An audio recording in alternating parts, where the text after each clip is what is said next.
Sağ ol. Sağ ol. Fıştırığın gelsin.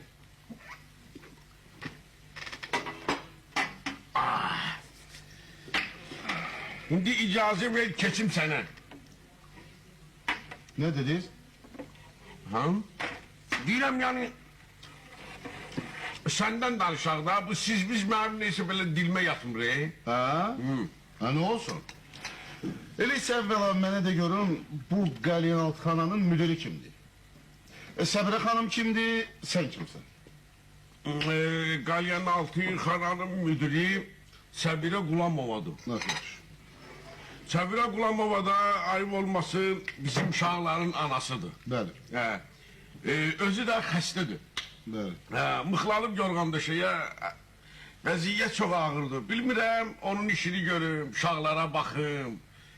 Hə, çox ağır vəziyyətdəyəm canım. İndi sən özün bizə gələcəksən, görəcəksən də vəziyyətimizi də. Bəs həyətinizdəki heyvanlara kim baxır? Gerek ki sizin bir inəyiniz və bir neçə başda qoyununuz var. Nə, inek? Bəli. Ha, yo, inek mənim deyil ki. Kimindir? Ha, inek bir əmim uşağı var. Ha, onundur. Ne yapıyor? Qənimətzadə.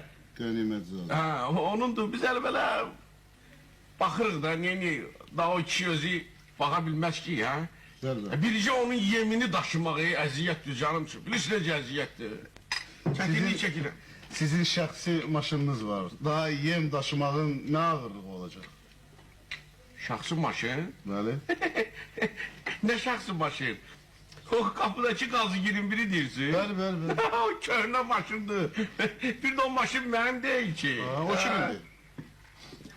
O xalam oğlunundur, yumşaq oğlu. Ha, yumşaq oğlu. Gözləri görmür, əməlliyi açqı taxır. Bəli, bəli. Bilmirəm 9'dur, 10'dur.